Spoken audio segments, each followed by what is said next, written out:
Yeah. Hey, Daryl, how you doing? Oh, my bad, Daryl.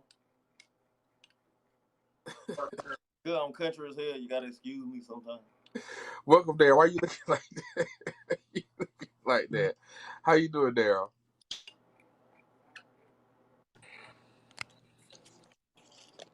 You might be on mute. Can you I can hear you now. Hey, Okay, yeah. hey, Rachel said I guess she had to restart her phone, but she was asking what the question was. Oh, so the question that we're on right now, Rachel, is about fixing. How do we fix that disenfranchisement, and how do we start the process of working together to make things happen? And I'm just at this point, I'm just going over a little story, kind of little background, type thing. Um, like I was saying, like even with the signatures, like I was working in College Town. And if you follow politics, you follow how the districts are mapped and how they're zoned out. Florida State actually falls in Florida Second Congressional District, the zip code 32304. And I had so much support from the college students coming into one of the establishments that I work for is a very popular establishment in Tallahassee, and I had people coming up to me like, "Okay, give me a stack of petition forms. I'm gonna get them signed for you." These guys are bringing me back stacks and stacks of petition forms. If I was in Palm Beach, I'll show them to you. You know, and I got so much support from these people that only knew me from working in a Going to bar. school, but I'm They saying they knew you as a person, not as just somebody that live in their neighborhood. You feel me? but and I'll be honest with you, like and I would even say this just to be fair, they didn't really know me as they knew my face from working in this establishment. But as far as like knowing me as a person, like this is sad because I had a platform. Darren and I have talked about it before, so he knows that he's interviewed me, but they didn't care about a platform.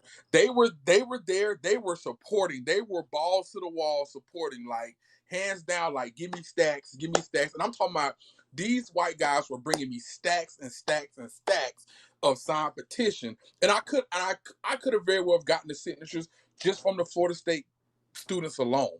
It had enough signatures, the percentage of the votes that I needed for that district just from Florida State alone. But I didn't want to do it based off that. So I did footwork in my hometown. I did a barbecue in my hometown where I paid for all the food, everything. Talked to my best friend's mom. She cooked for me. All this, and was giving away free food for people to come out. And not necessarily me because they knew me. But get this petition, let's sign this petition. So you guys know me, you guys recognize me. You guys already know me, recognize me. Ask me questions about my platform. Ask me questions about how I want to change the area. Want to change the, how, what's going on in this area that I'm from, my hometown. Do you realize that literally, and this is probably stretching it, I probably had about 10 people from Mariana come out and show support? 10 people. It didn't deter me, but that was a crushing blow. And no disrespect to anybody, this might bite me in the ass, but I'll take it. But if Hey I man, fuck it, man. Say the shit with no regrets, man. Don't nobody give a damn what they thought. anybody say it, it might bite me in the ass, but I'm gonna say it. If I was giving out, free backpacks, Oh, or giving away free shit where, it's like, or I give you a $50, gift card or whatever. You ain't gotta pay for it. It's gonna be a $50 gift card raffle, whatever. Or something, or I'm selling and I hate to say this, but I'm gonna go and say it. I'm just gonna say it. If I'm selling food stamps or some shit like that, I'd have had people come. nigga. And to me, that was a crushing blow. That was a crushing blow that if you don't support me, that's fine. Don't support me. If you don't believe in my vision, hey Christina, how you doing? I see you, boo. If you don't believe in my vision, then that's fine. You want to question my platform, you want to know what I'm running on, ask me all. If you don't buy it, that's fine. But just not support, just not say anything. Like, and you don't have to. You don't have to. However, you have somebody that's truly trying to make change and somebody that wants to make change in his hometown. I come to Maryland and I see a hurricane that's came through here. You guys don't even vote, and Maryland looks horrible. Call a spade a spade. It looks horrible. And you elect these people to take care of this type of stuff, and nothing is being done. Like that They're was not gonna do shit. that was crushing. And I'm saying this because it's live and you hearing it from me. It was crushing. It didn't stop me. Look, check this out. They don't understand. Like, okay, if you done been to the good parts of Mariana, to where, like, I ain't gonna say they wealthy, or where the more well off people be at, versus the more hooder parts of Mariana, you can see how, just by the streets and shit, you can see how they operate. If it be a hole in them folks' street, bro, they get that shit patched up about 2-3 days. If it be a hole in the street in the hood, that shit be there for months until somebody done fuck that shit up. You know why that is, though? Because when they have these county commissioner meetings and these city council meetings, these white people are going. They're going. They're sitting there. Like, yeah, that's the thing. That's the thing. But see, if you have somebody elected in that position that's not in your neighborhood really, or don't never really come to your neighborhood, how are they supposed to know what the fuck going on? But let me ask you this question: how did those people get there? How did those elected officials get there? We don't vote for them. You had to. No, they friends. Look, all them folks, they friends will be voting for them. Like, you see them signs everywhere, and you be like, damn, when this happening? It don't say what date. It just say vote for such and such. And again, districts are drawn. If you don't have participation in this part of the district, if the district encompasses and I'm just throwing out random districts, by the way, this is not factual districts. Let's say, for example, you have county selecting a county commissioner, electing a county commissioner. A county is for Jackson County. You got Gracefield, you got Malone, you got Sneed, you got Mariana, you got Grand Ridge, Greenwood, all these, Jacob, all these, all these little cities in Tuig and all these cities that are in Jackson County. Right. And just say, for example, if Mariana and Cottondale is in the same part of the district far as county commissioner, and people from Cottondale go and support somebody, people from Mariana don't vote, you can't say, okay, we didn't elect this person. Yeah, you didn't elect them, but at the same time, you didn't stop them getting elected because you didn't participate in the election. That is definitely true, though. So it's like, so at that point, and I'm only disagreeing with that side because I feel like that's one of the excuses that we use is, okay, we didn't vote for this person. Yeah, because you didn't vote at all. You didn't get up. You didn't go vote at all. You didn't even read a person's platform. You didn't do shit. You didn't do shit. And then you expect, okay, well, no, they're not looking out for this community, this, that, another. But you got people that's running from these areas, and you're not even participating. You're not even trying to understand what they're, or hold these people accountable.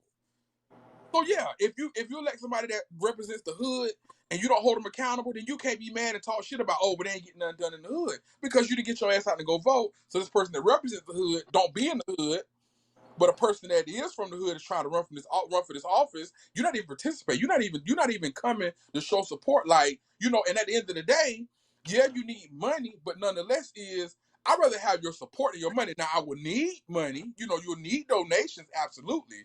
However, I need support too, because I might not have the donations that I need, but if I get the support, I just advertise like I need to.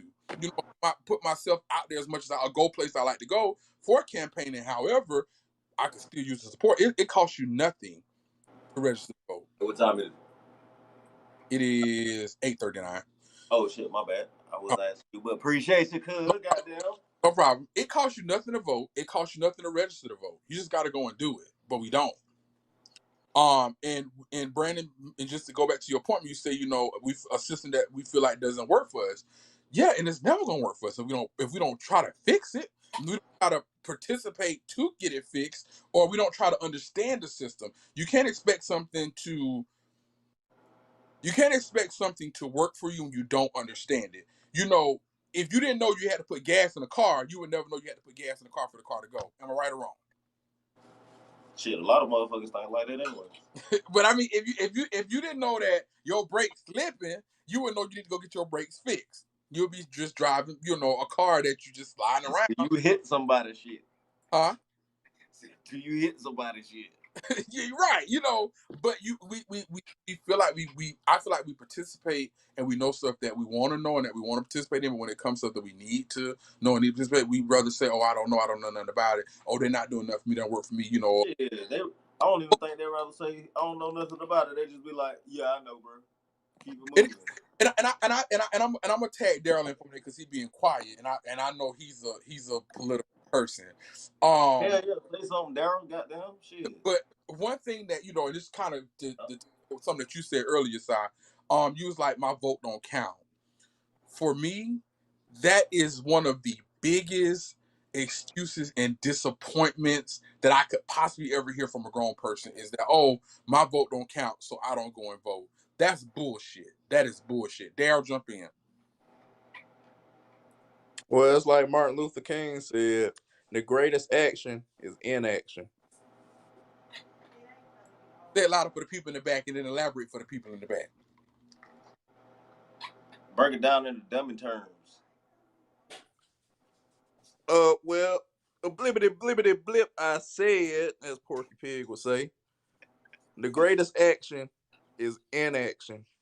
And in the black community, we don't turn out like we probably should. And when we do turn out, we turn out for the wrong cause. Hint hint, Devin Baker. But yeah, so what I'm saying is that if you don't investigate and find out what you're voting for when you do vote, you're gonna end up it's a no-win situation. I But agree with that. voting at all ain't an option, in my opinion. And I agree. And just to kind of piggyback, Brandon put a comment in the chat. He said, I agree. But the hardest part is helping people understand the importance of politics and government and to see the importance of truly getting involved. Brandon, and I agree with that. I agree with that comment wholeheartedly. However, people, and I know you said it, to see the importance of getting involved. Where do we start with that importance? And again, no disrespect. And this is nothing to offend anybody. This is just facts. And we all know it. We all from the same community. We all grew up and we know what it is. If they start cutting programs like food stamps, Section 8, Medicaid, help me out, y'all. Nope. Look, LeBron, you wanna know why they not gonna start cutting those? More white women get that shit than black women. True, but if they make it The hard, black women just hold on to it longer, but more true, white women get that shit than black women. true. But however, if they change the requirements of it and black people get fucked, the white people are gonna jump on and they're gonna read, they're gonna investigate, don't know what they need to do, that I need to do this in order to keep getting my benefits. Granted, you have more white people in this country than you do black people, so you're gonna have more white people on a program than black people. However, black people are depending on these systems to survive, to live, longevity wise. But if We're it's getting hard, into murky waters with that one. huh? See, you're getting into a little bit of murky waters with that one. Well, I'm open. Let's clear the waters up. Let's clear the waters. Getting into some murky waters with that one. And Brandon said exactly what I was going to say. They have to see how it would directly affect them. My thing is, and I agree with that too, Brandon. But my rebuttal to that is, by that point, in most cases, it's too late. And then now the system doesn't work for me, or now it's not designed to help or protect me. It's too late now. Okay, so you know how the WIC program and all that was funded, right? Yes, I do. But go ahead and educate the people that don't. Okay, so for the people that don't know, as much as they talk bad about the Black Panther Party for self-defense, if I'm going lay it all the way out there like that, as much as they talk about these were the guys that invented WIC, free school lunch, and all of these, quite a few of these extras that they consider to be government assistance. Now, at this point in time, there were more black active parties in government, which we need. See, we trust people to come in our community, but I ain't gonna say every one of them, most of them, all they do is take. It, when I looked at stuff like the riots and stuff after that, at the George Floyd riots, like I didn't really see the point in them doing it, but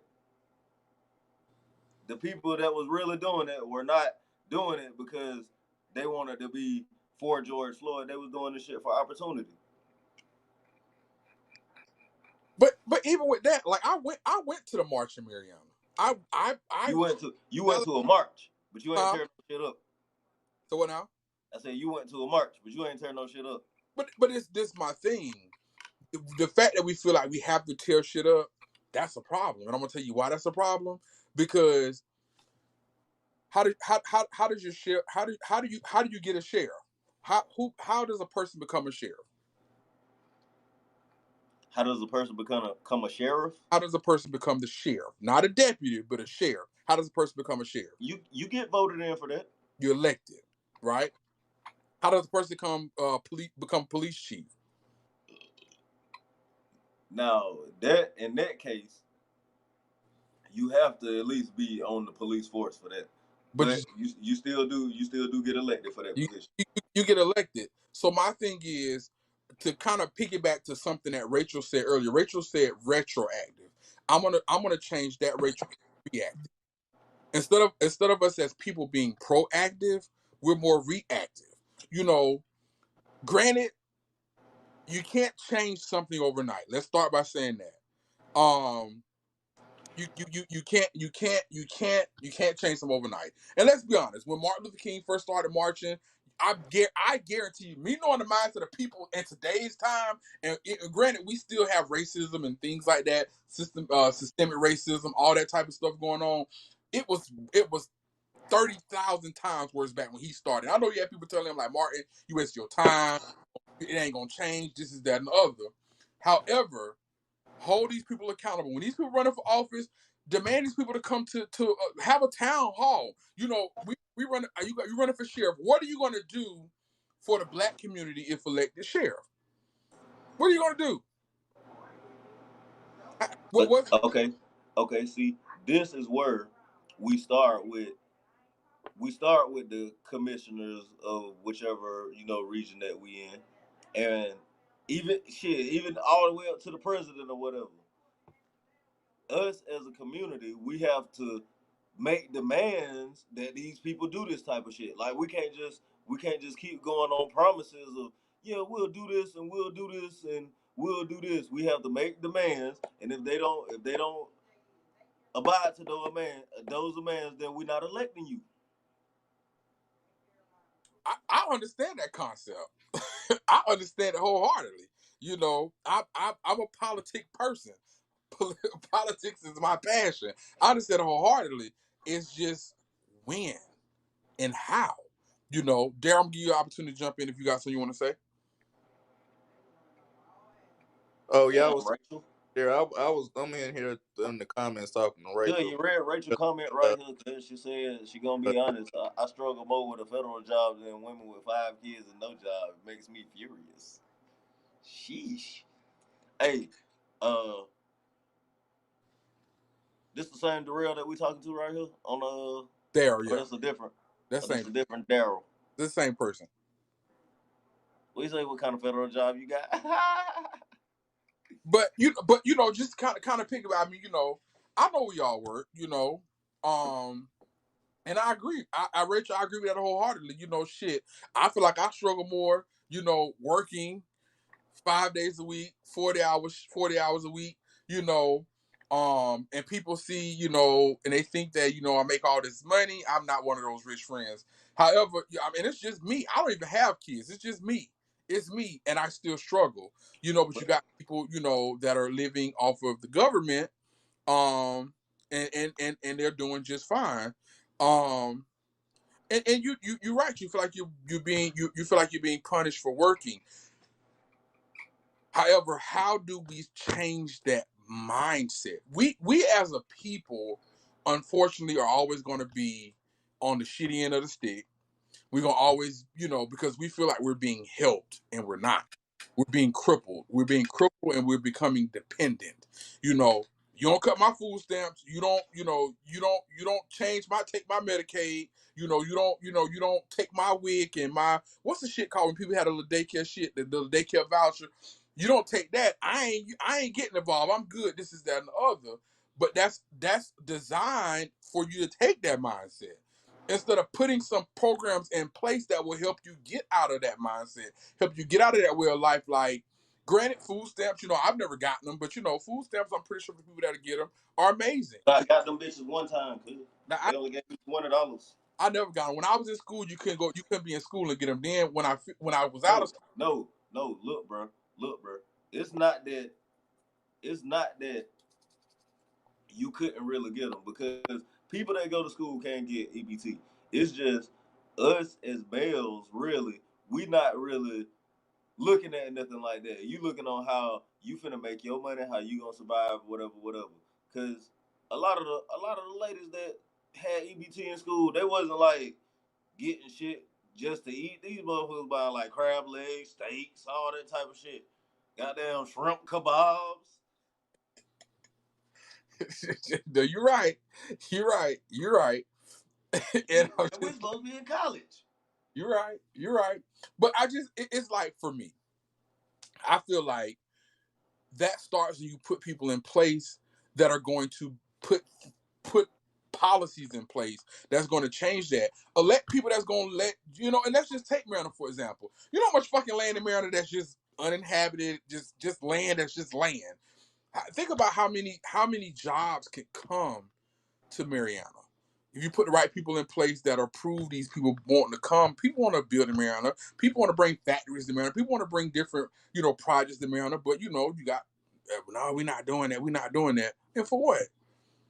I ain't getting involved because it ain't fucking my food stamps. It ain't cutting my Medicaid. And you have to change that mindset. And we as a people are crippled by that mindset. Rachel said, let's just face it, some of us can't be helped. And I disagree with that, Rachel, because I feel like we can be helped. We just, like Brandon, we got to change the mindset. But the problem then comes with, how do you change the mindset? So I'm putting this to the panel. How do you change that mindset? I'm going to let Darrell go first. You can't change nobody's mind. They got to want it. That's just how I personally feel about it, because if you don't want to change, you ain't gonna change. So if you can't find a reason within yourself as to why you should do better or strive to do more, then there's nothing anybody else can do or say to make you change or put a battery in your back to want to do better or strive to be more than what you are currently. But why do you think people? Okay. How do you think people have arrived to that point, though, Daryl? Because black people have a hive mindset. So if whatever you think is cool, everybody else gonna follow behind that. So like, I'll just use this as an example. Like, I'm cool. Me and DeAndre, we was thick as thieves at one point, and so I just use DeAndre as an example. So if you have somebody that's going to school, like DeAndre was going to FAMU at one point, and I'm just using this as a hypothetical. I'm not going to use the real situation, but like, just use this as a hypothetical. So you got somebody like DeAndre, somebody a hood nigga, somebody that's straight up out the gutter, and you see him going to college. You ain't gonna be like, oh yeah, good job, DeAndre, you doing great, awesome. I support you. What you need, I got you. That ain't never the case. What it's gonna be is somebody gonna be making fun of him. Oh, you a square ass nigga. I can't believe you up here trying to do right, go to school, get your mind right. Ain't nobody trying to support that. But as long as you out here trying to rob, steal, and kill, everybody all behind you doing that shit. Until your ass get caught. Until your ass get caught. Let me just tag in really quick, and just off that example that you've given. The hood, yes, we're raised in the hood. Exactly. But hold up, bud. What Rachel said. The comment what Rachel said. Not the gutter, because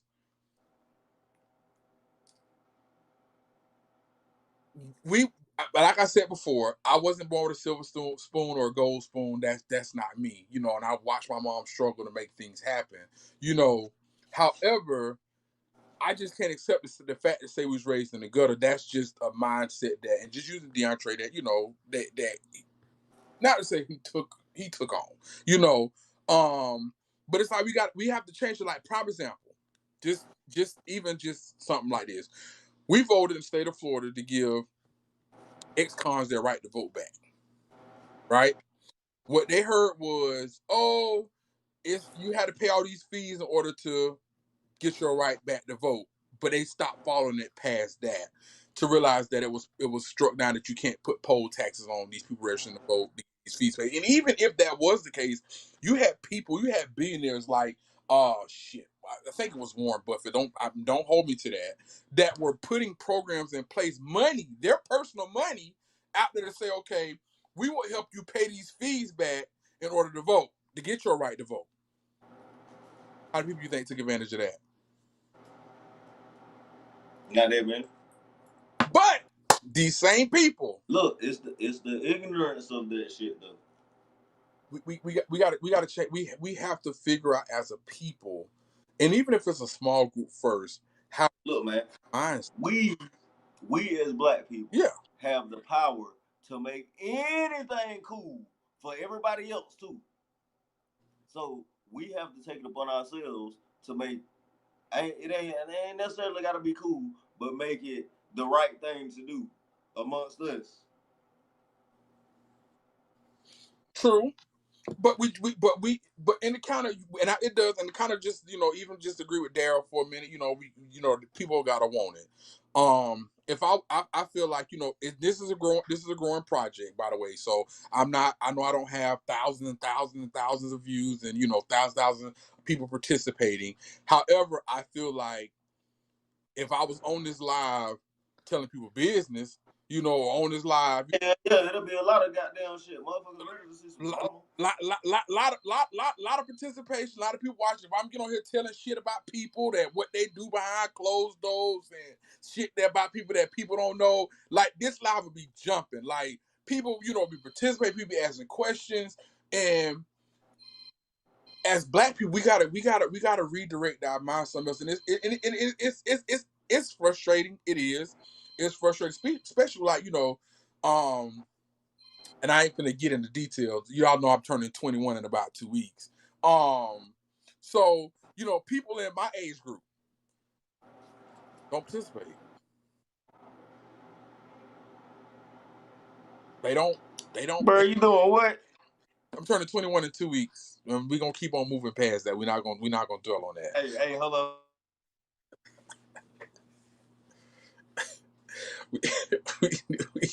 We're not gonna dwell on that. We're not gonna dwell on that.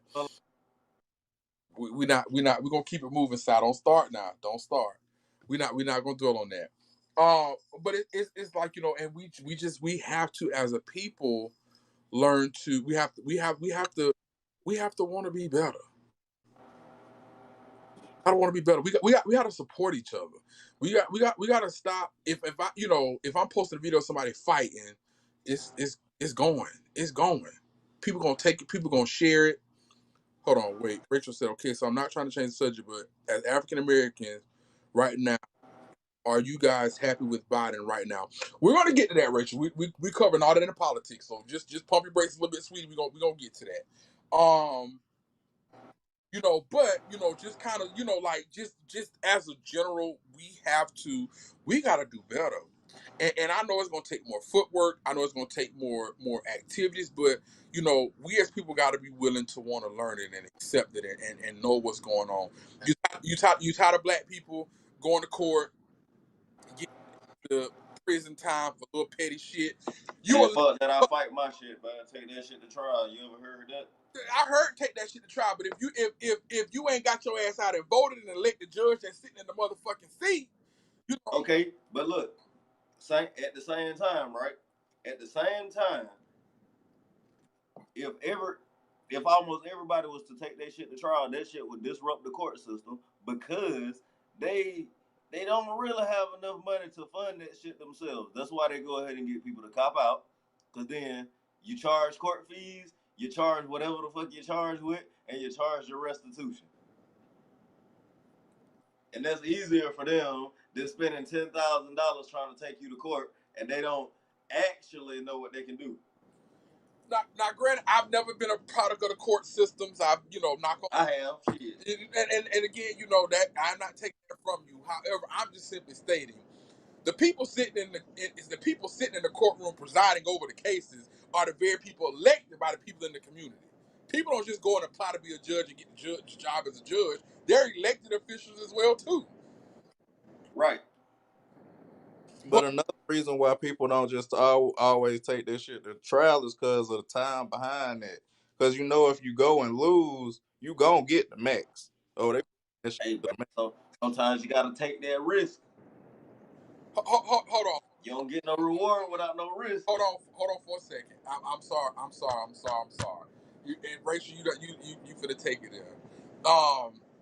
So let me ask you this question specifically then, since Rachel, what?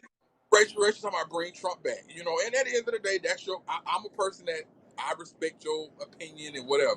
Hey, I like my racists to be openly racist, bro. I don't like all that undercover racism shit. We'll get into that. Rachel, okay, what about Biden that you aren't happy with? Don't simply put out there, happy with the guys are happy with the job that Biden's doing. What is Biden doing that you're not happy with? And give me some talking points, not some shit you read on CNN. So you want to go there? You want me and Dale to tell this live, but you want to go there? Hey, can I chime? Let's go. Can I chime in before? Can I chime in before she give her answer? All right. So one thing that's a big thing that I'm not happy with Biden with is, okay, he had the Asian hate crime bill. Wait for me after that question. Give me just a second. Hold on. Give me like 30 seconds. Hold on. What happened? This nigga left. This guy left.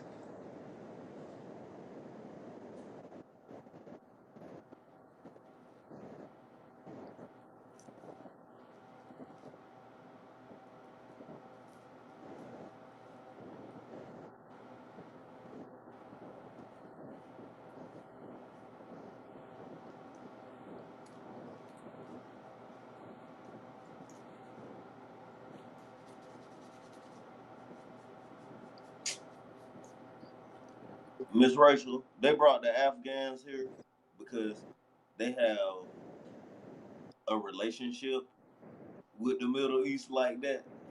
They don't have a relationship with Haiti like that.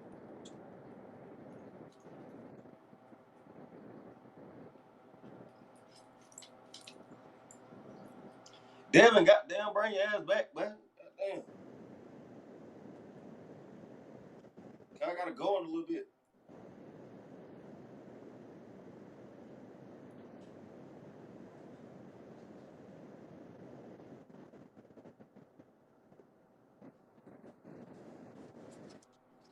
All right, I'm back. Let's ride. Here we go. Let's go. All right, cuz, you ready? I'm ready. Let's go. All right. So, like I said, one big thing that I ain't gonna say I didn't like. I didn't respect how they did that shit. When Biden, passed the Asian hate crime bill, like they gave them a whole bill and then they paid them money.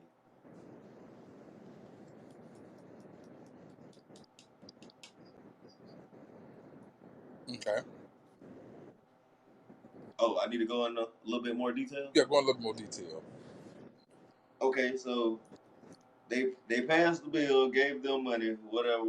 The reason why I was saying that makes me upset is because out of all this time, even after the civil rights movement, what they seen they was doing to people, like, where's our hate crime bill? Handout? Another handout? Is what? Another handout? Not a handout. Just something that will hold people accountable. Like right now, if you see an Asian or Pacific Islander, bro, and they feel too disrespected by you, and they call the police on you, bro, you're getting charged with a felony. You got hate crimes. But at the same time, huh? You got hate crimes that protect black people too. Exactly. But it's not to that same extent. Why you think when shit happen, we gotta march? We gotta do all this extra shit and complain for them to be able to do something. I disagree. I disagree because I'll take you to right now. In Louisiana, you got a state trooper now that's being he's just been federally charged for beating a black man with and nobody marched for him. Using excessive force on a black arrestee who was wrong, but he's being federally indicted and federally charged for hate crime. Is this was it caught on video?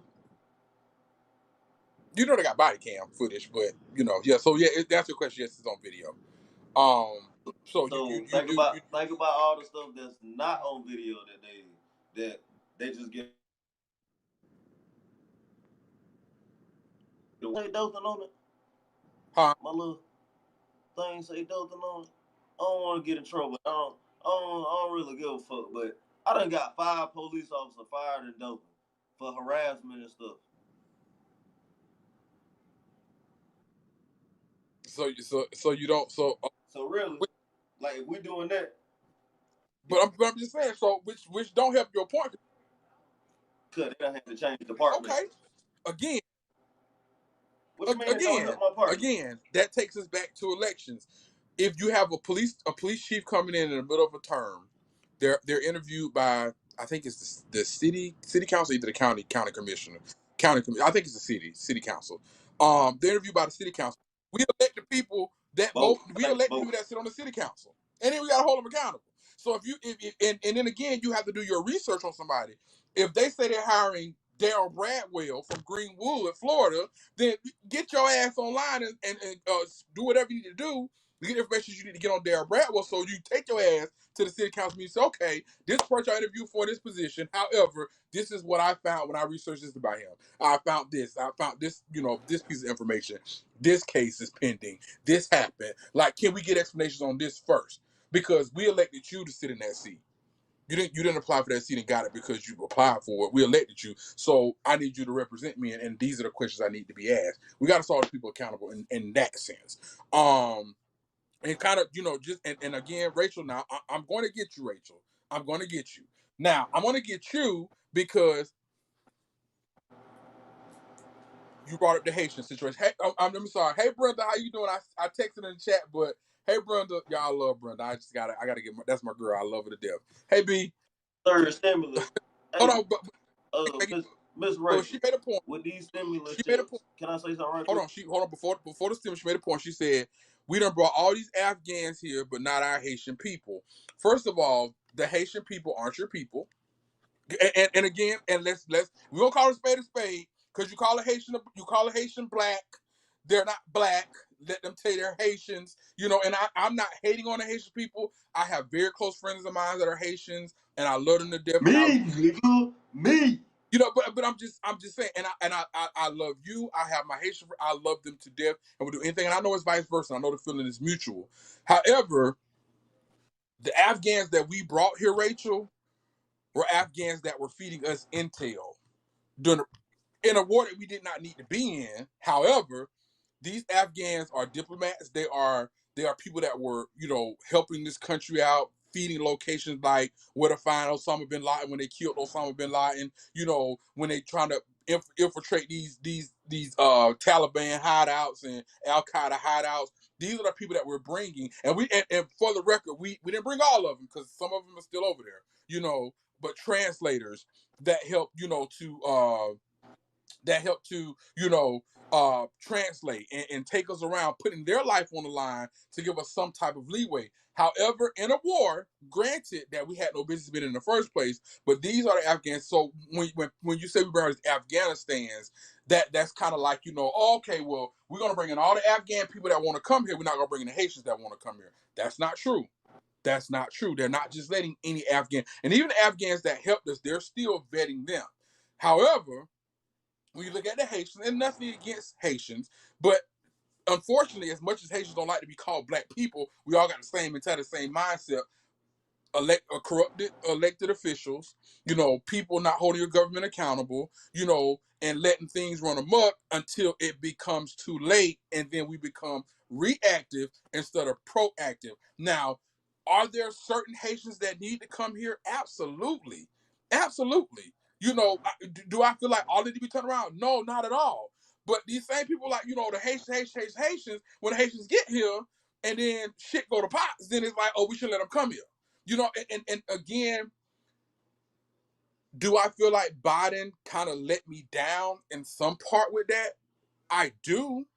However, we're sitting at home reading on a news feed or online post or from online sources, and that's how we're getting this information about that. But I will always urge you, do your research. Do your research.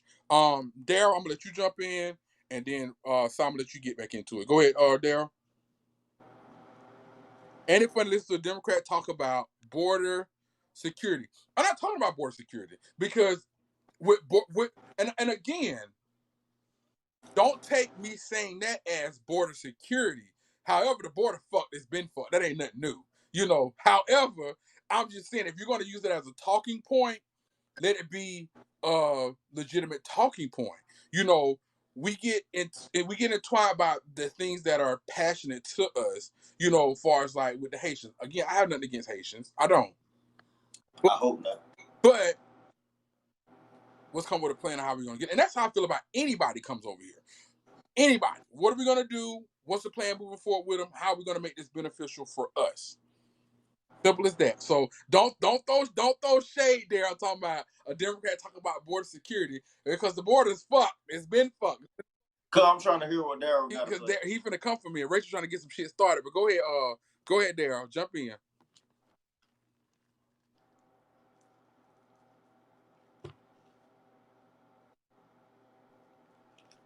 Can you hear me? Yeah, I can. You go ahead. Yeah. Shit. Oh, my camera just turned around. Damn, how I turn my... Oh, shit. My bad, babe. All right. Hey, so, Mrs. Well. Yeah. So how is you trying to explain away Biden's border crisis? How is that you not trying to talk about border security? Because I border just be want like, to hear that explanation from you. well, border security be like lock them all up. Don't let nobody come here. I'm not saying that. No. Go ahead. No. Why would you lock them all up? No. What I mean, I say lock them up. I mean lock the borders up, not the people. Lock the borders up. Don't let nobody come here. I'm not saying that. Why are these people flocking here now? If we were still in that war in Afghanistan, these Afghanistans wouldn't be here. The Haitians got this, and granted, we should help them out. Granted, we should help them out like we stick our nose in everybody else's motherfucking business. We should go over there and try to help them get shit back together. But why are they flocking here? No, because okay, like you said, you got to do a little research on this shit, right? Okay, as far as when Si, you going in and out, Si. Si, we lost you. Si. Okay,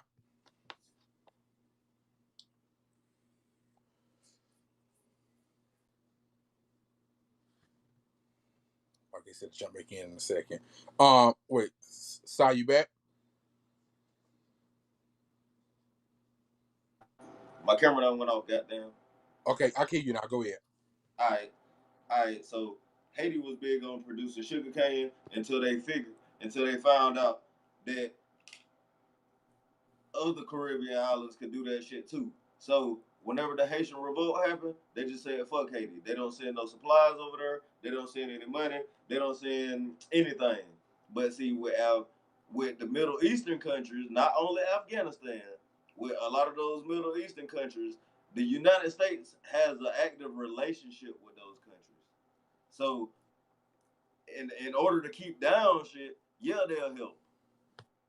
But see, they don't have an active relationship with Haiti that's in good standings And like that. why So is that? why would they help? You know what it is? I know what it is. Why? I just said they were the ones who had the first successful slave revolution. No. I'm talking about why. You said we have an active relationship with Haiti. Why is it that we don't? No, we don't have an active I said relationship you with said Haiti we don't have an active relationship with Haiti. Why is it that we don't have an active relationship with Haiti? because Haiti was one. They held the first successful slave rebellion. No. Like No. if you wasn't with it, look up 1804. No. I'm not doubting that. I'm not doubting that at all. But do your research. Haiti said they didn't want our help. They didn't need it. That's why we don't have an active relationship with Haiti. But why did they say that? You know why though? Why did they say that, Devin? Why did they say that? I mean, now that I will have to do a little bit more research on. I'm not afraid to admit that. I'll give I'm telling you a why. starting point. Hey, Devin, I'll give you a starting point. How about you look into the Clinton Foundation and see what they was doing to all them Haitian people while they was there stealing kids and the like. So I'll give you a starting point. Oh, I give you another. Look, I wouldn't just throw that on them. I wouldn't just throw that on them because they did that to everybody. But see, like I said, Haiti was one of the first, if not the first, one of the first of the islands to have a successful rebellion, which they said they didn't need them. So either you gonna get out or you gonna get out. How do you say it on goddamn state property? You gonna get down or you gonna lay down? So listen, okay, I give you that. However, when Haiti first declared their independence from the French, they didn't want the United States coming because they said they had just got their independence. They didn't want another country overseeing them. No, they didn't want more white people overseeing them. But at the same time, my thing is this: as black people in the United States, then put somebody in office that's not white, and let's see what let's have a conversation then. You had a black president. They didn't want to work with the black president. And Daryl, if you say about president, I promise you, I'm gonna get you. I'm gonna go for your juggler, Daryl. Oh, you already know I'm coming for you. Oh, you know I'm gunning. I go for your juggler of our president. You had a black president. They didn't want to work with him either. Man, that nigga wasn't doing nothing. Oh, again. He did just as much as Trump did. He's an elected federal official.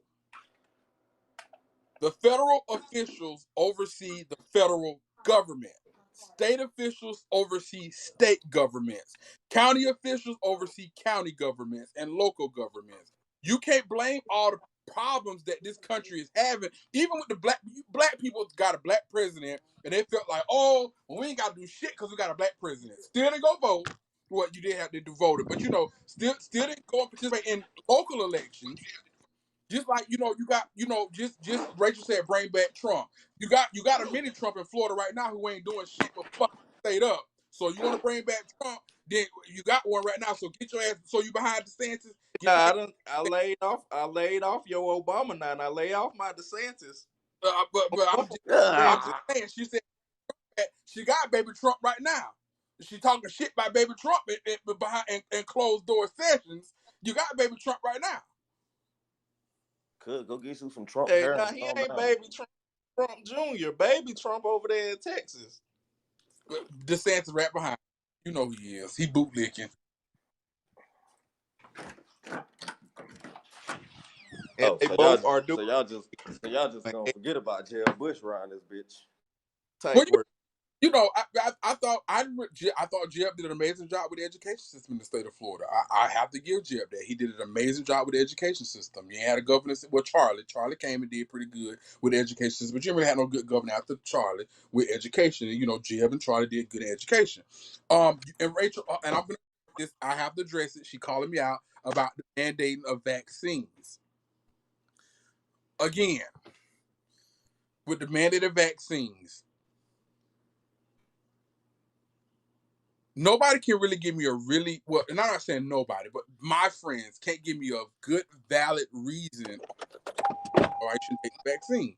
At the end of the day, and again, he's trying to mandate vaccines as the head of the federal government. You're a federal employee. He has that right. You don't like it, quit the federal government, go work for the state government. The governor ain't trying to mandate vaccines, go work for the state government. The federal government, he's the head of the government. He's mandating it, take the vaccine. Simple as that. Now, again, you don't have to take it. He mandated, but you don't have to take it. You know, a good reason for the vaccine is because Black people are dying at a disproportionate rate when it comes to COVID-19. So that is a good enough reason for you to take the vaccine. You can't tell me 5 people that you know have died from the vaccine, not COVID, but from the I can, vaccine. I can. Not from COVID, but from the vaccine. And my wife, she done got blood clots 4 different times. And I hate to hear that. And again, I hate to hear that. And I'm gonna take it to Handover. And don't take this comment the wrong way, my brother. Don't take it the wrong way. She's still here with us. I'm saying who have died from the vaccine. Who have died from the vaccine. 5 people. I know 5 people, bro. I know 5 people. You just know how to spell religion. Ain't no get no damn religion. That's bullshit. That's bullshit. And if you want to go there, we can go there. We was having conversations about the vaccine when you found out them pregnant people was dying from not taking the vaccine and from COVID. Your ass got scared. You got scared.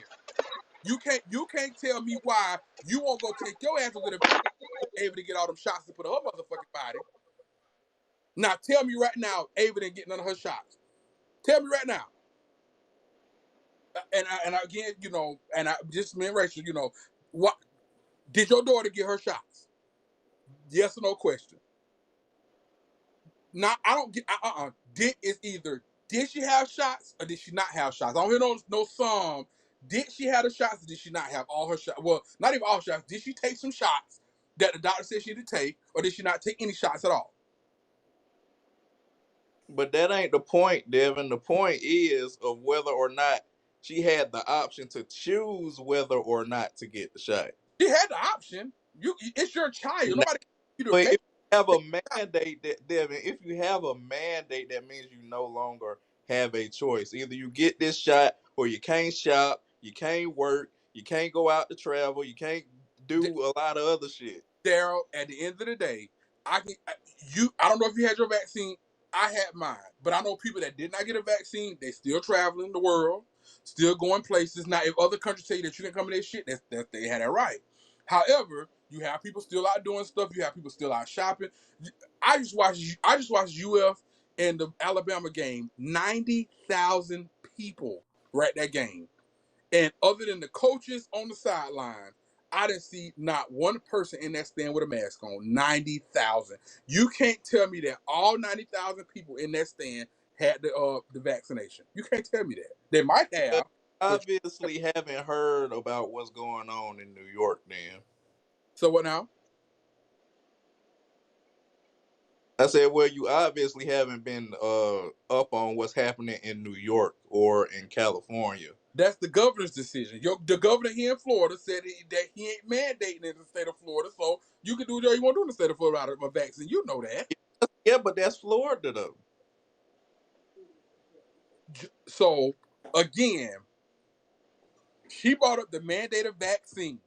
Joe Biden mandated a vaccine for federal employees and for federal government workers.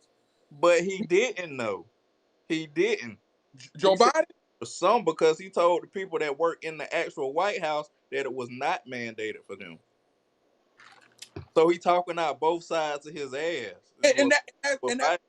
However, DeSantis did not mandate them. He did not mandate them. And you don't have, and again, you got a choice. I mean, you might lose your job in the process. However, you have a choice. You got a choice.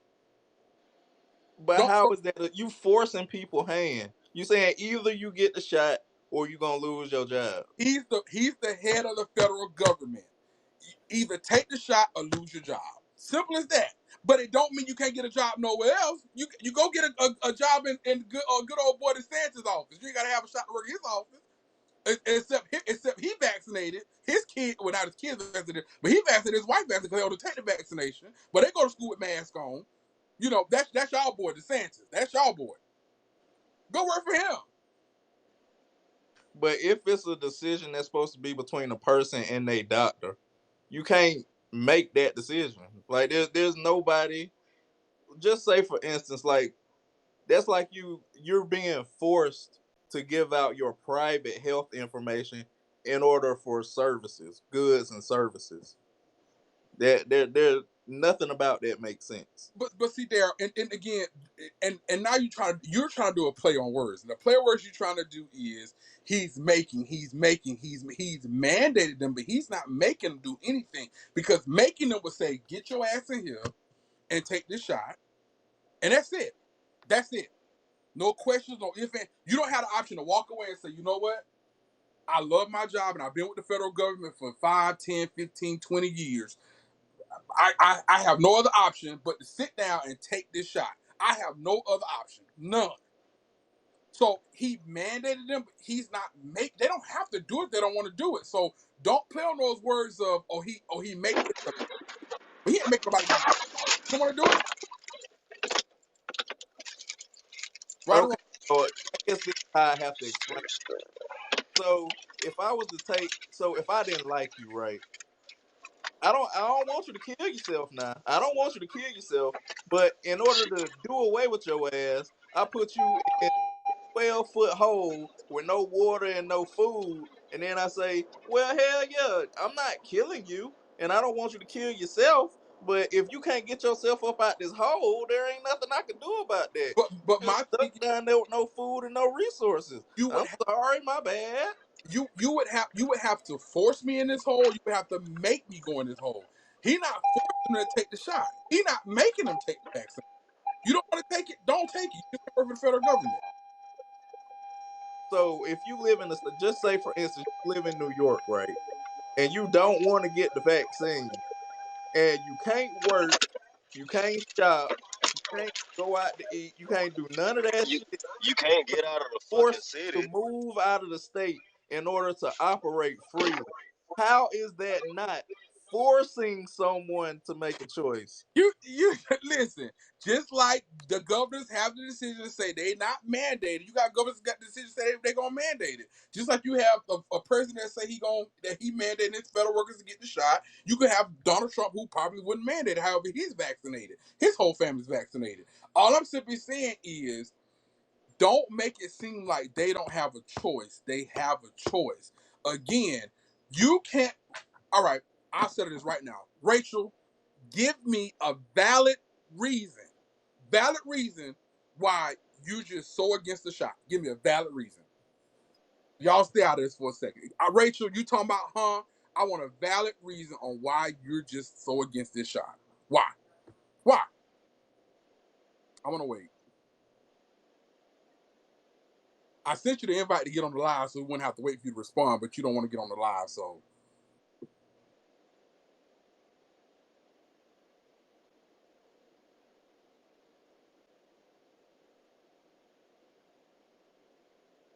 While waiting on the response, jump in there.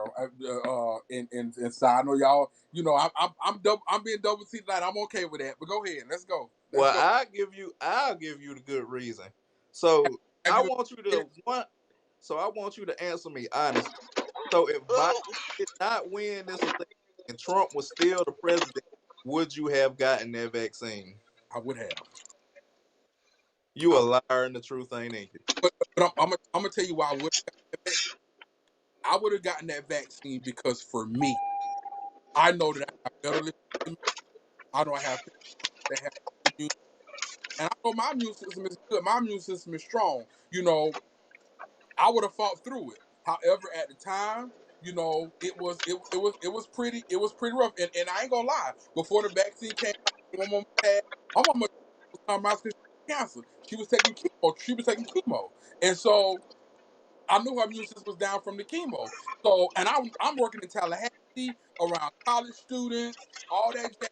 So that was a personal choice that I took to protect my people around me that I love and that I protect because again, I probably would have been okay. But if, for example, if I'd have walked into my mama's room when she was taking after she finished her chemo, after she came back on camp, and I was carrying COVID and she contracted it wouldn't have been a good good outcome.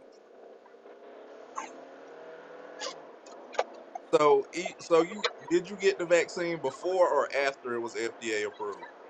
Before. So y'all wasn't wearing no mask, huh? No, I was wearing masks. But no, I got my vaccine before it was FDA approved. But that wasn't for your personal health. You was just doing that to look out for your mama, though. Right. But at the same time, Daryl, and I'll be honest with you, at the time, no, I was not thinking for my personal health. I wasn't. But I don't know. Maybe I can say that that's not all the truth because I wore masks. I wasn't one of those people that was walking around without mask. I wasn't one of those people. I still wear my shit. You know what I'm saying? It seems like, and sometimes I ain't gonna lie, I've been fully vaccinated, but if I go in public places, I do wear my mask because the governor said that people ain't gotta wear masks. You can't make people wear masks. People can walk around with COVID and give it to people, whatever. I'm not trying to be that, so I still go in when I go to stores, Publix, Walmart. I have my mask on me all the time. Hold on, I just want to go with Rachel. She said, "I've never even taken a flu shot, let alone a vaccine created here. I've taken a flu shot. I've taken one flu shot in my life. I did.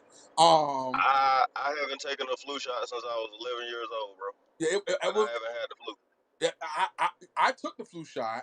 I took the flu shot back. I don't know, probably I was probably about maybe the same age, 11, 12, 13. It was doing my church at my church. However, I did contract the flu. My cousin think it was probably possibly COVID. I did contract the flu in like January 2020, December 2019, so in that time frame. I had gotten sick, and my cousin think he's a healthcare professional. He think it was possibly COVID. And it was about to take me out. I want to be took out. But, I did take it to go, but I already have going. Hold on. Taking food shot left. Also, I have, hold on. I'm reading Rachel what you call it. Also, I have had COVID twice. Our bodies are designed to fight off infections. Now, I do feel that some need to have underlying health. Oh, I'm faithfully. Okay, so my thing is, you've had the COVID twice, and granted, yes, everybody, even people that have compromised immune systems, your body is designed to fight off something that's foreign to the body. A cold, allergies. If you get a rod put in your leg, if you get a plate put in your head, your body's and when you get tattoos put on your body, when piercings on your body, that's all foreign stuff. Everybody's body is designed to do the same thing. Some people are immune compromised. Their body doesn't fight off as strong as other people's body, but yeah, your body gonna fight it off because that's what your body's designed to do. It's designed to get rid of shit that's not normal to your body. Simple as that. Major function of your liver to get that shit out that ain't supposed to be there. However, you got COVID. You had COVID twice. You didn't always wear your mask faithfully. So don't sit there and act like you always had your mask on faithfully because you didn't. Right around the I time have my shit on everywhere, cuz. I'm just talking about Rachel. Everywhere. I'm talking about Rachel. It was Oh, time, for the comedy club and all this other kind of shit, taking pictures and shit with no mask on. Next thing you know, your ass ended up with COVID. You put your mask on after you got COVID twice, and thank God you're still here because some people that have compromised immune system, COVID still took them out. So thank God you're still here. However, which again, this is my personal opinion, which even furthermore wants you to get the vaccination because yeah, each time your body fights it off, your body gets a little stronger. However, we all know there's different variants now. There's different strains. Anybody want to jump in? mm, I don't know. I can't really speak on it because like Darrell said, people can say it's against their religion and shit, right? Like when I learned about, I've been grown for a little minute, bro. I might only be 30, but I've been an adult for a little minute. So whenever all whenever all the shit was coming out about the shots, I was already on my research shit. So I got my forms, my religious exemption forms to not have to get these shots. Now, while I was in school, when I had my forms, if I would have gotten shit like the measles and shit, because I don't think I take that shot, or the hepatitis shot. If I would have got hepatitis, see, there could have been a chance that I wouldn't have been able to go to that school. But that's because of my not getting them. Okay, so let me okay. And again, religious practices is your freedom as an American to practice whatever religion you want to practice. You made that choice to convert to that religion. So so my question is, what religions say don't get the vaccine? It's not specifically a religion that say don't get the vaccine. It's Wait, help me out. Because everybody talking about it's it's my religion. What religion that is? look, What part of your okay, religion? okay, check this out. Like Islam, right? So you So Islam? Islam, Are you Islamic? no, I'm not Islam. Look, bro, I done studied a lot of different religions. All of them basically the same. So I just go with the flow of my shit. I'm not No, a no, no, part no. of any certain religion. Hold on, side. You said it was against your religion. What religion is that that is against the Bro, vaccine? man, fuck all them. They ain't gotta know that. I'm, this It is me asking was you. what I told them because they ain't want to take that shit. And again, you don't Say want to what? take it. But and if I can respect you more, Rachel, bitch, speak Hebrew Israelite. Say something. Talk to me. And again, She I can't. respect. She can't. You that's some acquired shit. Hebrew, She talk. you can't. Go. Hebrew was banned, bro. They just unbanned that shit maybe like 100 years ago. So the people that did know Hebrew and all that shit, them people was killed. All I'm simply saying is, if it's against your religion, it's against your religion, and that's fine. How Right. I know, majority of black people that was something against their religion, and they can't even tell you what the fuck religion is or what religion they practice. All it is that's something that I heard people say is against my religion. What religion you practice that says that they don't advise you to get this vaccine? That's all I'm asking. Any any religion. Okay. Say Islam for instance, right? That's it means that you're not supposed to put any foreign entities in your body. But just because you saying you don't want to get the vaccine, that means you ain't supposed to drink, you ain't supposed to smoke, you ain't supposed to take any kind of medicines or any You type of that shit. ain't supposed to be having sex. You ain't supposed to be eating pork. You ain't supposed to be wearing. Nah. It ain't you ain't supposed to have sex. Before, again, if we're going to use if we're going to use the religion, if we're going to use religion as a reason being, which this is a total topic for a totally different night. Black Right. black people use religion when it benefits them, or when it validates a point for them. They do. They do. And for me, that burns me up because it's convenient for you now. I'm gonna use religion, or because it's convenient for me now, I'm gonna use religion. But when it's not convenient for me, when I use Whoa, bro, whoa. I just said religion, bro. I ain't say on Jesus or no, nothing. no, no, no, no, no, no. I'm not talking about you. I'm not talking about you.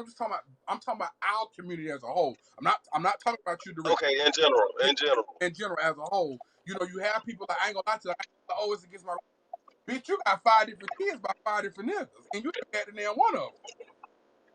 Now, what religion that Hey man, and, or nigga, you got 6 different baby mamas and 6 different kids. You ain't married to none of them. You know what I'm saying? Or like you cursing, you lying, all kind of stuff. So it's beneficial for you for this vaccine. However, everything else in your life that's fucked up, religion ain't beneficial for that. I can get what you getting at. And again, that's not anybody in particular. That's just generally speaking. Generally Nah, speaking. I mean, I already know. I know for a fact because not to not to put anything on my Christian people because I love all y'all. But if you want to get into religion, Christianity really is the only thing that's like kind of forced on people. And then these a lot of them be real backwards. Like they'll claim some shit, but then you don't really live up to those religious values for that. You know that. No, true. I agree. That's why I don't necessarily myself. I don't claim a religion because I've tried. I've tried Hinduism. I've tried Buddhism. I've tried the Israelite. So, friend, I've tried that. you've been a religious skank. Yeah, I done been in all the game. Now I've been what they call that shit false claiming. I've been false claiming for a long time till I figured out. As what the hell is y'all niggas doing, but y'all niggas on the wrong side of the road. The fuck? My Be, bad, bro. I'm driving. be But careful. anyways, if you look at any Africanized religion, if you want to take us back to being African Americans or African descent, if any Africanized religions have never really fell on one certain person, just like the Greek mythology and all of that, it's never really about one person. Like it's always one main god, true enough, but it's never really about that one person. True. That's true. Ooh, I can park over here. Fuck that.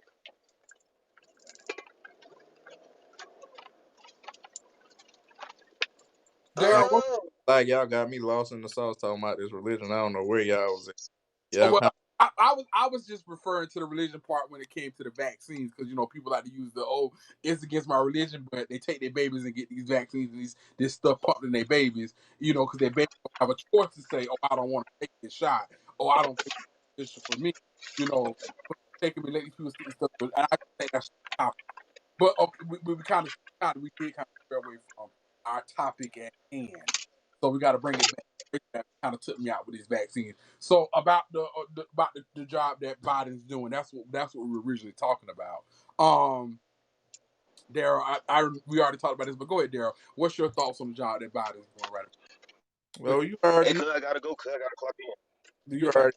I hate he trash. I think he trash. He's straight hot garbage. But I ain't really trying to, you know what I'm saying, go deep into it because we'll be riding around about that shit all night. But just the quick point, it's the hypocrisy for me. I can't deal with the hypocrisy. So But when I, that's not hypocrisy. it's because for me it's not anything that he's actually doing. It's what he's not doing is what I guess my issue is. It's Such a like he's more of a do nothing president in my opinion. He's a placeholder president. So you feel like he hasn't done anything since he's been in the seat? I don't think he done anything to further anything that I believe in. I don't think he did anything to help anything that I support. My Joe been in office for 9 months, but go ahead now. Well, I don't think that he done anything to help anything I support. Like anything that I'm for, I don't feel like he's advanced any causes on that behalf. And I But feel like just me being black, just being black on some black shit. Like I know that the majority of black folks vote Democrat and all that type of old shit, and so just off the strength of that, like damn, you couldn't do nothing for black folks. Like there ain't nothing on the back end you couldn't look out for, nothing. So I mean, at least could have done that. so you felt like so let's just go back to the last administration. Do you at this point the same time that the president had did something, in regards to black people in the first 9 months in office? But it go back to your original point when we first started this conversation. Black folks ain't vote for Trump in mass. So what was there to expect? We not talking. He was still black people might not have voted for him, but he was still the president of black people. And you and I had that conversation. I might not agree with him, and I might not like him, but he's still my president. So what did he do for me as my president? I have to vote for him. He's still my president. That's facts. That's facts, but at the same time, if you did not, I'm sorry, cuz I gotta hang why up on would I y'all. cater to you? All right, do your thing. Do your thing, Si. Thank you for joining us. Deuces, people. All right, but yeah, if you did not vote for him, why would he cater to you? Because he's still my president. That's why. I'm still an American citizen. He's the president of the United States of America. I Right. live. So he's not going to do anything for black people specifically. He's going to look out for America first, which was his whole motto. Look out for America as a whole. Now, Daryl, you want to go there? Let's go there. So you don't feel like Biden has done anything for you, but your statement that you said that he ain't did nothing for you, none of your Right. agenda. That, and again, just so to just put that back on you, you didn't vote for him. So why does he have to do something something that you believe in? You damn right, but my demographic voted for him in mass. Okay, so it's not see now. Now see that's that double standard shit that y'all Trump supporters like to do. That's that double standard shit. He's the president. Your demographic may have voted for him. However, you didn't vote for him. You didn't say he didn't do nothing for the demographic. You say he did nothing for the causes that you believe in. So Right. I didn't vote for Trump. Well, I didn't vote for Biden. Okay. So again, but like you said, I'm an American citizen. So he's supposed to look out for me. You know what? Listen. This is like this. This I don't want to talk to y'all. Trust what Darryl. And again, and let me just say for the people that are watching, me and Darryl are amazing friends. We have known each other almost 30 years. So when you see us having these conversations, it's no hard feelings, it's no love lost. I'm a person that I respect his decision. He respects my decision. I respect him for supporting something different. He respects me for supporting something different. So these conversations that him and I are having, first of all, these are not new conversations. That's number one. But number two is don't take anything offensively. He has his opinion, just like I got a right to my opinion. Don't attack him for what he believes we support, and vice versa. So I just want to put it out there first because I don't want anybody being disrespectful or anything like that in the comments. But go ahead, now, Daryl. Oh, I don't mind it because it ain't nothing I ain't heard before. Trust me, I saw everything in the book. True, and true, but I'm sorry, true, but something that I'm doing is something that I'm hosting. You won't be disrespected while I'm here. But go ahead, though. All right, Roland Martin. I hear you rolling. but yeah, straight up, like it's not that I hate Biden. I don't hate Biden personally because I feel like he really ain't doing nothing. So he ain't really pushing the needle none. But I feel like he doesn't represent America. So when you think of Biden, you just think of an old man in a rocking chair with a shawl over his lap. You know what I'm saying? With a couple of Vyvanse getting ready to put himself to sleep.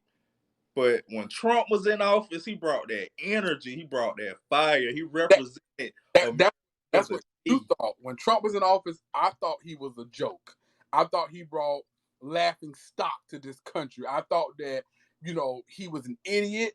And a lot of foreign diplomats thought he was an idiot. And it was just like, honestly, like each day I'm asking myself, how lower can this man sink?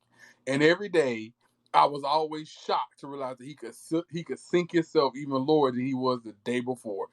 So that was just he didn't bring energy to me. He brought embarrassment to me. As an American citizen, and he's the leader of the free country, I was embarrassed because when I think of Trump, what I think of is an old racist, narcissistic, egotistical ass piece of shit that only thought about himself and how he could make himself look good and fuck everybody else and whatever I could throw at people to make them feel like, oh, I got their best interest at heart. And the people drinking the Kool-Aid was like, oh, okay, yeah, he really working for me. Like, no, the fuck he not. I almost But say that. So rude.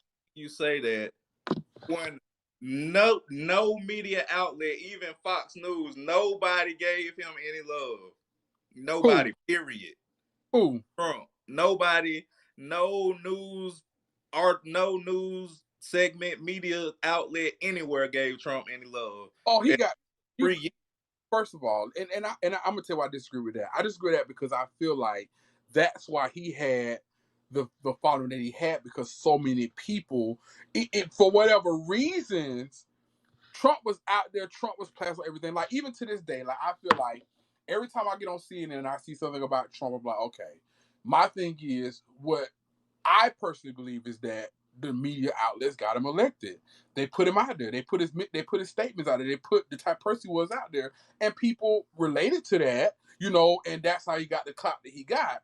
I feel like if they pushed him like they didn't cover John Kasich, they didn't really cover Ted Cruz or Marco Rubio. It was always Trump because he did this or he said that.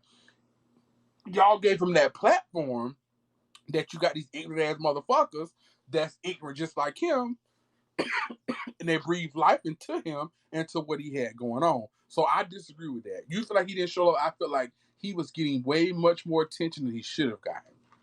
But still, Biden, okay, use your logic. How did Biden get elected then? Because Biden literally for the last 6 months of his campaign popped his head up twice for a debate. And then he went and hid in a bunker for the rest and just depended on the media to get him elected. He got elected because people wanted to see something different. People ain't want to see nothing different, Devin. They got elected, Daryl, so they did. They did not want to see nothing different. They didn't want Trump ass in there because he got elected if they did. No. The election was stolen from Trump. You one of them people? I'm not saying the election was stolen, but I do feel like it was some foul play that went on about. But you know what though, and you know what, and I'm gonna say this because you're my friend, and I'm gonna say this because you're my friend. As much as I hated the fact that Trump won that presidency, you and I had conversations about it, and I told you he won it. Mm-hmm. You cry foul because it didn't go the way that you wanted it to go. You had Republican governors, Republican governments that was like, you see now he sent letters to the supervisor election in Georgia telling him to decertify the election. For me, and just for me, I don't think that's cool, Daryl. I don't think that's cool. And the fact that you said that lets me know that you just got that piece of information from watching mainstream media and you didn't actually listen to what actually happened, because he did not say that. Did not say what? If you listen to what he said in its entirety, he didn't just call the man and say, "Hey man, y'all need to decertify this election because I feel like I'm losing and I want to win, so y'all need to decertify." He did not say that. But that was motive, Daryl. And again, you and Daryl, you know me better than that. You and I have conversations. I'm not gonna come to you some surface ass shit that I don't read. You know me better than that. The supervisor of elections said that. Watch his interviews. He said it. But he got his own motives. So why should I believe his motives? And again, you have that right to say that. All I'm simply saying is don't say that I got this from some major news outlet or major media source when I'm only going off what he said. Now, if, you know how people always say, if I'm lying behind you. If I'm not, I'm lying behind him because it came from the horse's mouth. It came from his mouth. True, but okay. So I use this as an example. So when this whole Russiagate thing was going on with the whole Trump colluding with Russia type bullshit that went on for 2 whole years, 2 whole years behind a fake dossier from Hillary Clinton, totally doctored by her and the DOJ at the time, went on and lied for 2 whole years. And for 2 whole years, people who voted for Trump had to hear how crazy they was, how they were supporting somebody who was committing treason, and how he was all this and that, and how we were crazy, we were conspiracy theorists, all for us to be right in the end. But this is the thing about it though, and see there that you fishing real far. You fishing out of deep waters because you did not, and I'm not talking about no dossier. I'm not reading no fucking dossier. Did you read the Mueller report? Did you read it to its entirety? I read it. And Robert Mueller. What did the Mueller report prove? What did it prove, Devin? The Mueller report said it was proven it was collusion. However, it was up to Congress to act, not him. There was no collusion, Devin. You asked me The Mueller report the is straight the truth at best. you have And I'm generous by saying stretch the truth. you have intel outlets that said that they were notified before the election that it was possible collusion within this election. Again, and let me say this for the record. Now, Daryl, you know, and I know I told people I'm 21, but you know, I just got to be honest for a second. We'd have been around for what, 5, 6 presidents? Yeah, I got the gray hair to prove it. For 5 to 6 presidents. When have you ever, in an election, had a person's emails leaked? And answer this question. Before you answer that question too. Well, before you answer that question, answer this question too. And how many people do you think have done inappropriate things and communicated via emails, whether they're Republicans, Democrats, Independents, you know, Whigs, whatever? When have you ever, Daryl, and just be honest, when have you ever seen that happen in an election? Well, I've never seen it happen in an election, but the Patriot Act by your boy Obama is the one that made room for that to even happen. And again, I'm not knocking that. All I'm simply saying is, when have you had that happen? Because if you want to go there, what came from the investigation into Hillary Clinton's emails? Nothing, because she destroyed the evidence and lied to Congress. There, and what was supposed to come of that? What y'all was wanting to come from it, for her to be pinpointed and nailed to the cross, to say she was dead wrong, that she had all this evidence against her, that she did not do what she was supposed to do. That's what y'all wanted to come from it. Now tell me, now Daryl, be honest. Let's have a conversation. Is that not what y'all wanted to come from that? Because it was true. She was a terrible Secretary of State. It don't matter. Trump was the president. He was still the president. Yeah, but if she is running for president and she is using her track record as Secretary of State as a platform for her to become president, but she was a terrible Secretary of State, she would make a terrible president. Well, so of course. And again, not many Secretary of States have ran for president, but you tell me one outstanding Secretary of State that would have made a phenomenal president. Condoleezza Rice? No. We're gonna have to do some research together. We'll have to do some research together because she was one of those ones that was supporting that war that we got in, that we should have never got into.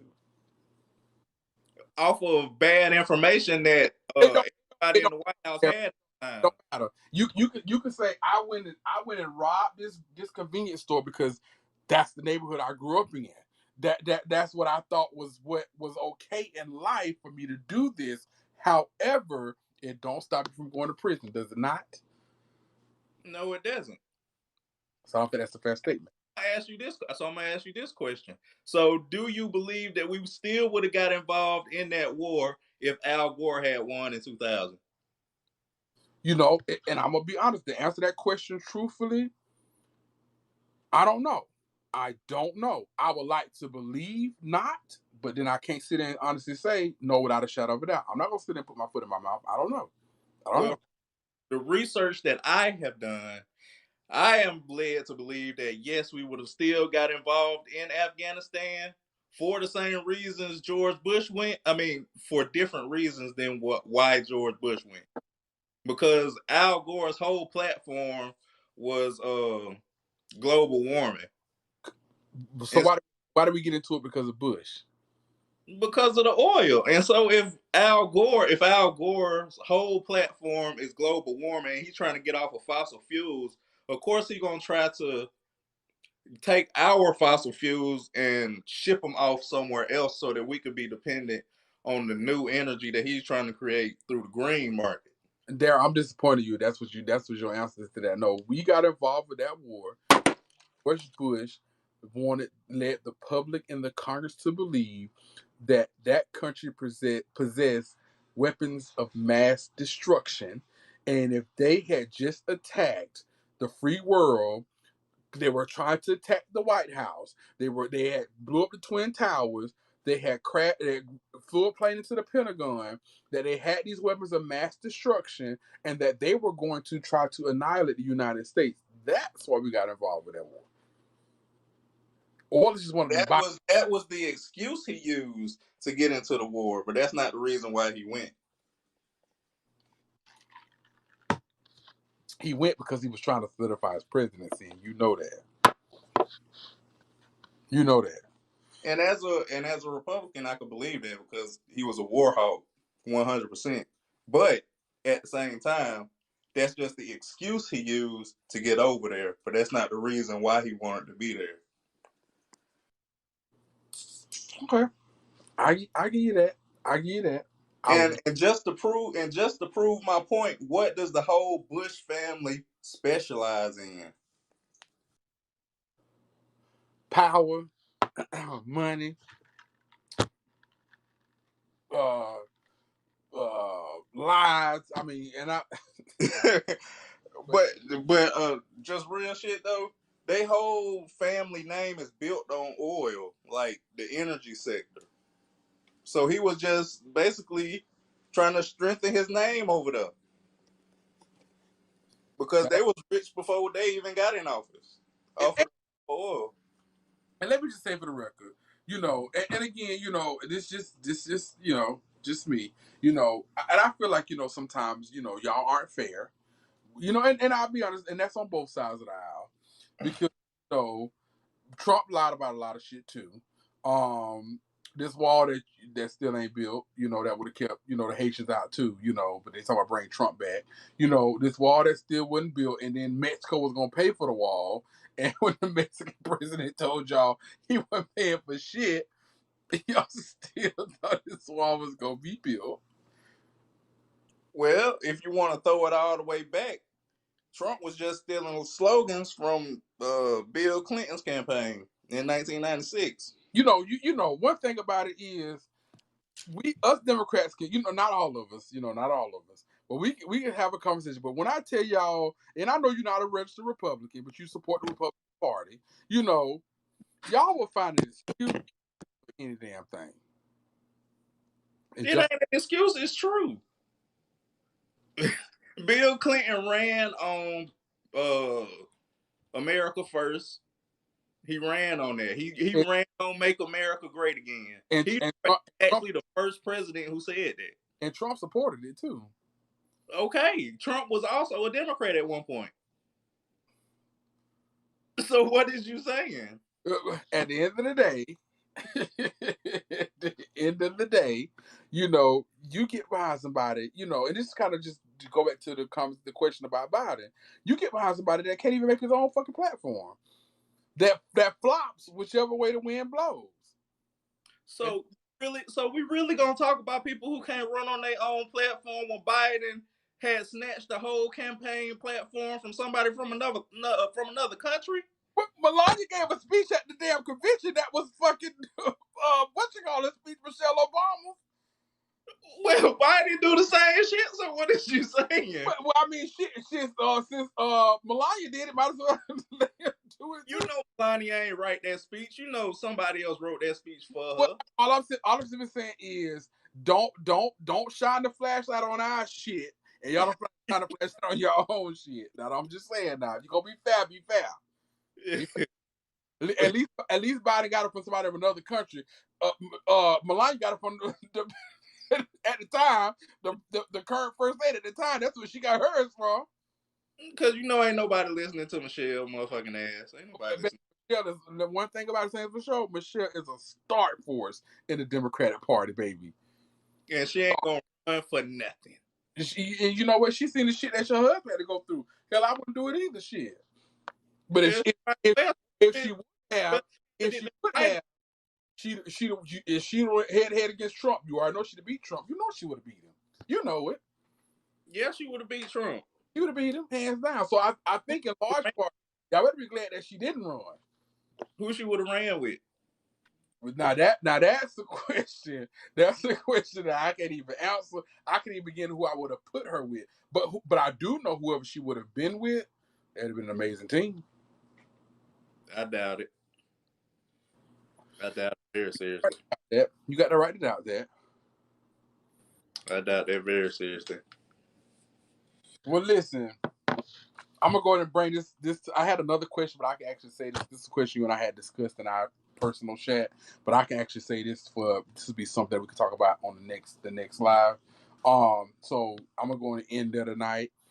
Thank you for well, first of all, how was your first night? How were you? I hate that we didn't have a full panel membership like we normally do. But as far as you kind of see the structure of what we do. Have conversations, take questions from people in the comments, and I would appreciate you participating back and forth in the comments. But what's your thoughts on it? How you feel about it? Yeah, I think it's pretty cool, but I haven't. The last one that you did was the first time I actually stayed for the whole thing. Like the first, I think this the fourth one you did. This is number 4. Yeah, so 1 and 2, I just popped in just to see what you had going on, but I didn't really stay that long. But the third one, I was actually there for like the entire thing. But when you asked the question, when you had the structured questions, it would be nice if people actually interacted with the question. That would be.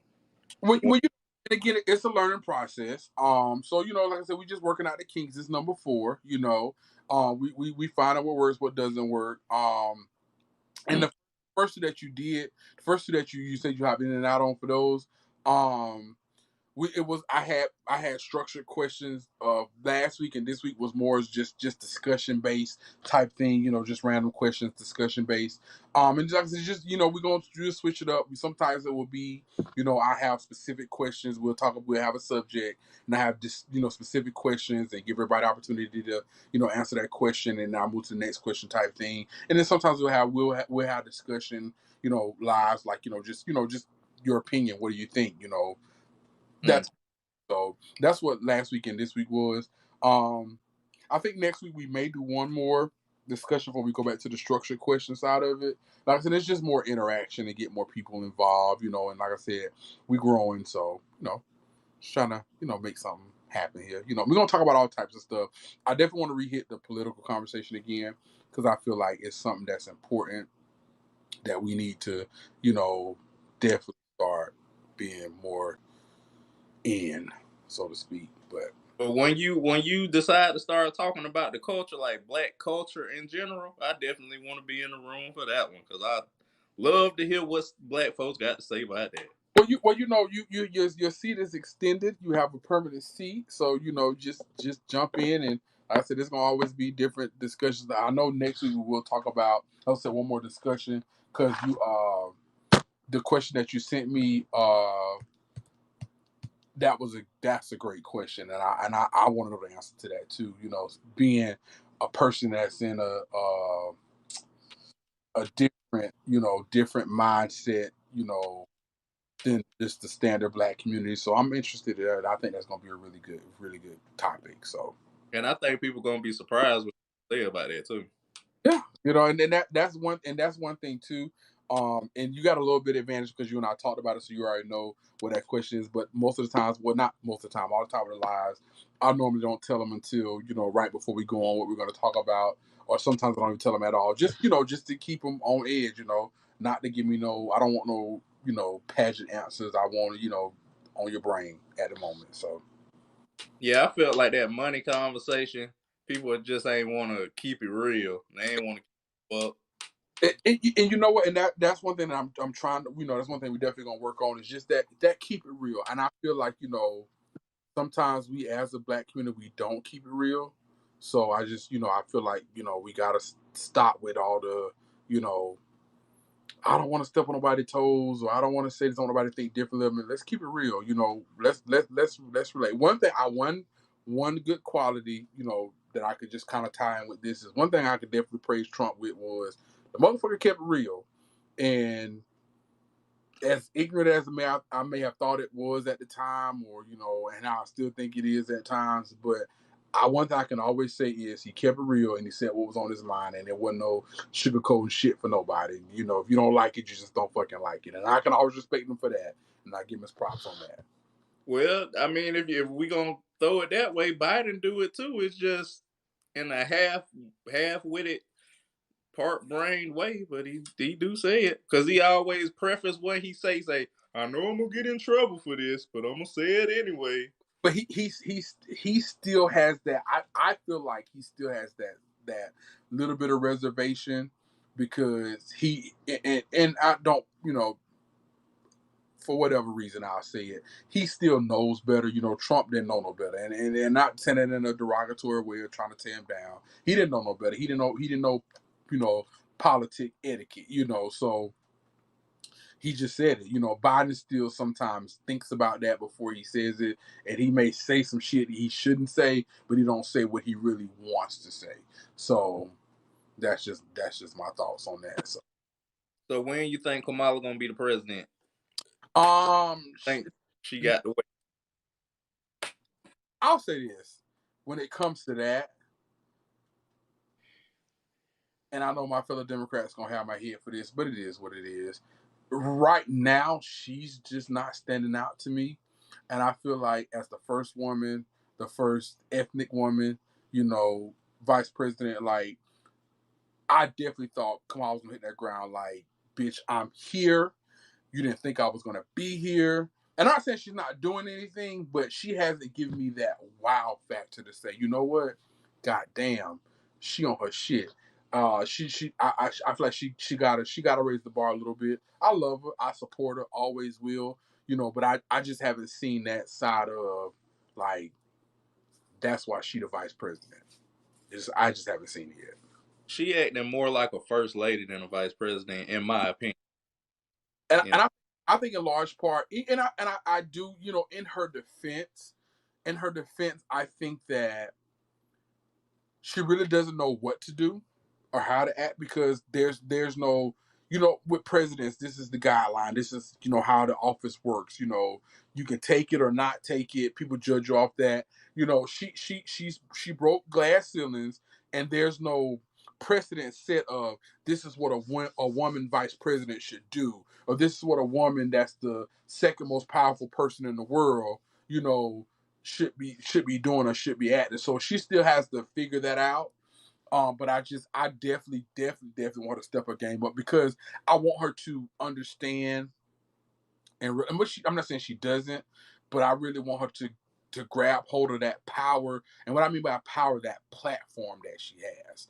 You know, that the person who she really is and what it means and what it says. And I want her to take the fuck off. Like, in all honesty, you know, if something was to happen to Biden and she had to take over as president, I'm not just, you know, quite frankly, at this moment convinced that she would come in and just be like, because she have an agenda. The only time she ever really exercises her power is when she throwing her weight around in the Senate. That's about the only time she exercises her power. But why? But and I know what I was going to end on, you know, in a moment ago. But you know what it is because that's what she's used to. That's what she knows. She knows the Senate. She knows the role that the vice president has in the Senate. She has to figure out that role that the vice president has of the United States and what it means to be the vice president of the United States. And I feel like Joe's letting her down because I feel like he wasn't the best vice president, but he was a great vice president. And, you know, he should be setting that precedent for her, you know, but I feel like, you know, she's operating in a gray area right now. I think, you know, I'll give her about another January to kind of, you know, get her feet solid and grounded in what she wants to do and get this platform going. But I think that she hasn't grasped it yet, and she has to grasp it. She has to. Well, hell, she better figure it out soon because 2022 right around the corner, and y'all finna lose a hell of a lot of seats. That's true. However, I think that the midterm elections is going to be an interesting election cycle because as much as, you know, and that's just, but the thing is that's standard. That's standard for the president that's sitting in the seat and that won it, an incoming president. The midterms flip over to the party that's not in the White House. That's normal. Shit. It happened with the past 5, 6 presidents. So that's normal. So this is not something that's not normal. People aren't going to be satisfied with the president in his first two years in his term. So yeah, we're going to switch the House. Trump lost the House his second year in office. That's when Democrats was taking seats left and right. So it's going to be interesting. But I mean, if the Democrats lose the House, that's not something that's abnormal. It's not. It happens all the time. So, but if you lose the House and the Senate, I don't think he'll lose the Senate. I think the Senate will kind of, stay where it's at for the most part. Because you don't really have many senators. Like you have Raphael, but I think, I'm not sure what Raphael is doing in Georgia. Hopefully, he's doing great things. Ossoff not so much, but Raphael, I think is a seat. Mark Kelly, I think his seat. But the people of Utah love Mark. It didn't really got to do anything with political affiliation. They love Mark. If you look at his exit polls, he had a lot of Republicans vote for him in his exit polls. So they love Mark. So I don't think you have many senators that's in danger other than your Georgia senators. I think Rubio might have a run. I think Val may give him a run. Rick, he gonna be. I don't think he'll for election, but Marco, I think he'll have a little, But for the most part, I think the Senate will stay where it's at. But the House, if they lose it, I mean, again, that's not abnormal for the president's party to lose the House in midterm. I would want to see more people out.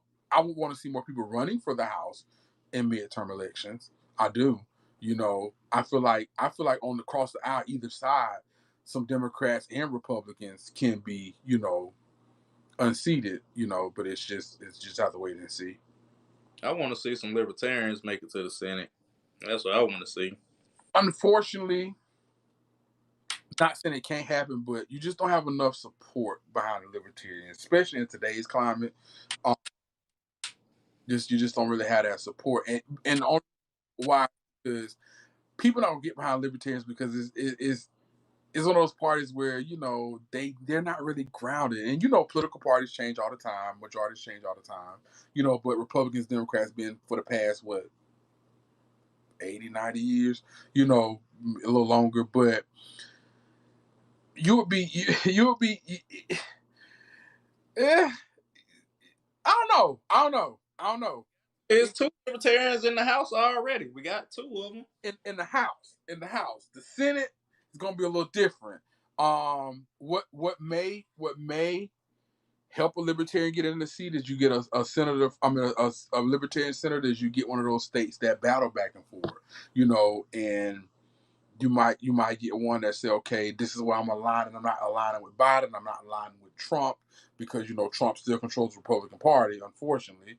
But I'm going to be for the people and just have to garner those votes. It's going to be hard, really, really hard. But I don't know, maybe I'm trying to think what state. He won as an independent. He won the Senate seat as an independent. So did Ron Paul. Ron Paul did too in Texas. But I mean, you look at their voting records. Democrats carry Bernie to the seat. Democrats gonna vote for Bernie. He has done especially with the movement that AOC and all the rest of them girls got going on. Those people and that don't really affect him far as his state. However, but I feel like Bernie is a little different. And how often do you see that though? Not too often. Yeah, but like I said, on the right side of the aisle, Ron Paul did it and did it for a very long time since 1988.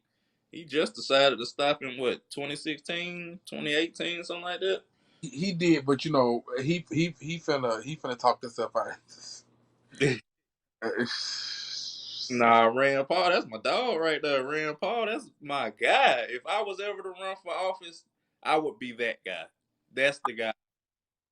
I think the thing that reason why I just have problems with Rand is I just look at his platform when he was running for president, versus and I think for me in large part is, and again I'm just one person, I can respect people like that. This is who you are, and you constantly remain that person. But when I feel like you sway based off of people buying you, and it's sad because like Ted Cruz, for example, I knew he had no chance of becoming the president. Even Marco, I know they had no chance of becoming the president.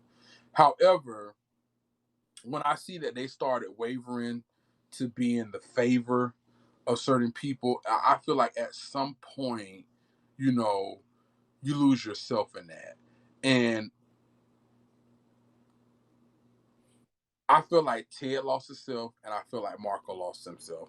And I felt like when they realized that their chances of becoming president was not going to happen, it was join this bandwagon and not be the person that I've always been. Because if you look at Ted's record, you look at Marco's record, it just doesn't align with this newfound, this is who I'm going to be, and this is who I'm going, jump behind type shit. I just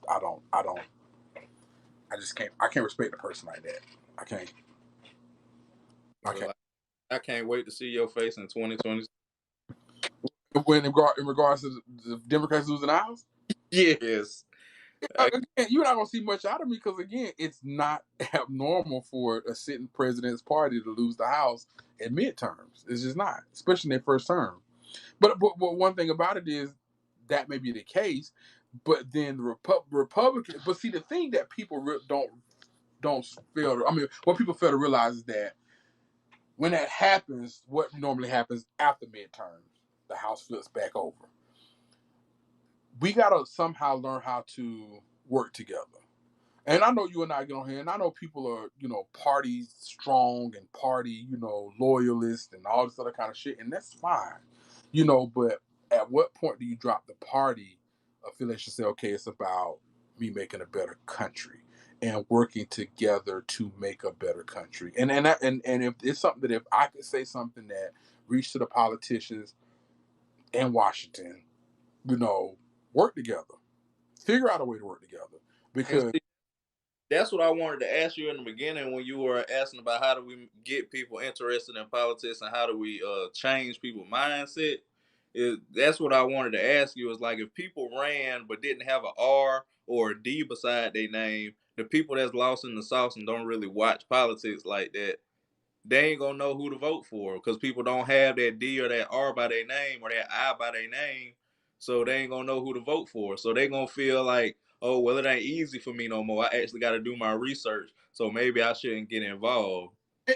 But you know what though, regardless if they have a D or R, I, L, whatever, study people platforms, and I think as politics, or if you have the interest in politics, we do that. You and I, we're not gonna go to an argument with some shit we read on CNN, Fox News, NBC. We're gonna do some research. We're gonna look at your records. We're gonna do that type of stuff.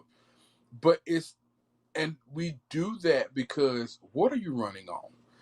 Again, let me just say for the record, I felt like Trump didn't do anything for us to do it for us. That's my personal feeling. I felt like Trump did shit for the black community, but it was to get a buy-in from the black community, not because I genuinely want to see the black community improve. And that's across the board. That's just across the board. I was shocked that Scott beat Bill for the Senate seat because Scott didn't do shit as a governor, but cut funding across the board. Yeah, he cut his salary, but he was a millionaire before he became the governor, so he didn't need the governor's salary. You know what I'm saying? His salary on money in his pocket though. So what now? Tax money he was taking for himself. True. That is definitely true. But it's like people saw that and was like, "Oh, he's great because he cut his salary." But how many education programs got cut under Scott's administration. You know, even just like even in the prison system, all those education programs in the prison system got cut under Scott's administration. You know, it's just people don't do research, and I think if people did research, then that would make a better political climate. It's sometimes it is. It's hard. I ain't gonna lie to you. Like you know how like you watch videos on YouTube and you look at people in Parliament across seas, they be fighting and shit and just doing dumb shit. And people like, oh, you know, that'll never happen here, but it does, just minus the physical violence part of it. But when do we start working together? Like, I don't give a fuck if you're a Democrat or you're a Republican or Libertarian or Independent. Like, what are you gonna put in place that we can start being better as a country? That we can start better, you know, in compromising. It's just no compromise. I'm a Republican, I'm voting Republican. I'm a Democrat, I'm voting Democrat. It's not no meet in the middle ground where, okay, as a Republican, as a Democrat, how is this going to benefit us? You know what I mean? And the sad thing about it too, and I know people gonna be mad, but I'm gonna say it. You know, just like even with Trump, you know, you had so many like the Republican, like even if you find a real Republican, majority of Republicans behind closed doors, you know, they don't support Donald Trump behind closed doors. They don't sit in public because it ruins their chances. But look at the people Trump brought to the Republican Party. The Republican Party never aligned with my values. You know what I mean? It just never did. It had nothing to be about black or white. It just never aligned with my values. You know, versus the Democrat Party, you know, and that's just my personal opinion. But look at the people Trump brought to the Republican Party. Daryl, you know as well as I know where we come from. You know, just where we growing up. You know, Republican Party was rich crackers, and I'm not being disrespectful, though. Not being, you know, I'm sorry, that was very disrespectful. Rich white folks. And I'm so sorry. I'm so sorry. I shouldn't have said that, but rich white. Trump brought so many trailer park, low income white people to the Republican Party. The Republican Party was like, you know, like it was with these people. These people come from trailer parks, these rednecks, these all these other type of, you know. And the sad thing about it is, he reached those people because he was able to align with it. Unfortunately, you know as well as I know, and call a spade a spade. Donald Trump don't give a fuck about them people. He ain't doing nothing to help them people. They just support him. Builds his base up. They vote. But truth be told, something that I didn't know is those types of people always supported the Republican Party. Like it wasn't like all of a sudden Trump ran and now all of a sudden people in the trailer parks and all that type of shit, all of a sudden now they support the Republican Party. That wasn't the case. That ain't the case. And I found that out in 2015 when I was going to FSU. But this is the thing, Daryl. There they have, but it was the same syndrome that we have in our community. They just didn't come out and vote. You know, of course you're gonna support I'm a registered Republican, but just like you could probably name 30 registered Democrats that we went to school with that don't vote Democrat. They don't vote at all. Like the same thing with those people in the trailer parks. They're like, yeah, they were always Republicans because let's be honest, you know, white folks, we're gonna stick together. That's just the mindset. We're gonna be real, stop bullshitting, straight talk, no chaser. And white people, they're gonna go to Republicans just like black people talk to go to the Democratic Party. You got some white folks that's in Democrats, and racist white people in Democrats, absolutely. You know, you got black people in the Republican Party. But just like black people are taught to be Democrats, white people are taught to be Republicans on a large scale. You know, yeah, they're registered Republicans, but like just take Jackson County, for example. You know, in Jackson County, you have way more registered Democrats than you do Republicans. The Democrats there vote Republican. On federal tickets. Your sheriff is always a Democrat, your mayor's always a Democrat, you know, your county commissioners, they run them. You got some Republicans, don't get wrong, but those local seats and all those, you know, those all heavily Democrat. But they Republican on the federal ticket. So but really Jackson County is a depressed county because it's real agricultural. So that's what surprised me about Jackson County is because I figured that they would be a more conservative area due to all of the farming and all of that type of stuff. But they are, you know, and running in that area, you know, I had to do my research on there. They're what you call conservative Democrats. Blue Dog Democrats. Huh? Yeah. Blue Dog Democrats. Yep. And they're part of the Bible Belt. They're conservative. They're conservative Democrats. And any Democrat that takes that seat, and it's funny, as much as I talk shit, I'm a conservative Democrat, and I align with some conservative values, versus more liberal values. I have some liberal values that I do, support and I get behind. But where we come from, the area that we come from, it's a conservative area. So they're conservative Democrats. Any Democrat that's going to win that area has got to be a conservative Democrat, hands down. You can't go forcing in that area the shit that the Democrats in New York get behind, or Democrats in California get behind, or you know what I'm saying, or Massachusetts and DC. You can't force to them Democrats there what them people up there they're okay with. You got to take that more conservative role. So, and that just goes to show you, just like goes back to what I was just saying. Like, we have to learn to work together for the betterment of this country and stop with all the political. Yeah, it's fun, it's entertaining, but we got to put that shit aside and work together to get some shit done. Yeah, but my biggest thing whenever I'm evaluating a candidate is their value system and their budgeting. If you can't handle a budget, I can't vote for you because you affecting my pockets. True. And values, I feel like if you don't hold the correct values, in my opinion, then you're gonna steer whatever area you're running for, you're gonna steer that in the wrong direction. So that's values and budgeting are my two biggest issues. And that's true. I was, wanting to run on making change. And I know people are like, well, that's Obama. No. Making change, like, again, Daryl, it's depressing. It's depressing riding through Mariana and realize that a hurricane that came through there, what was that, 4 or 5 years ago? And you still see this city that's tore up. Like, there's nothing coming to this city. Like, and the land is there. Like, real talk, they put an Amazon Center in Tallahassee. You know that. I didn't know. Oh yeah, they put an Amazon fulfillment center in Tallahassee. They could put it in Mariana. The land's there. You have people come to that area. You'll have an economy in that area, but you just don't. And people don't realize, like, if you don't stay caught up, you get left behind. And the sad thing about it is, when I go to Jackson County, I just see us getting left behind, and that's sad. That's sad. Because we don't have to be.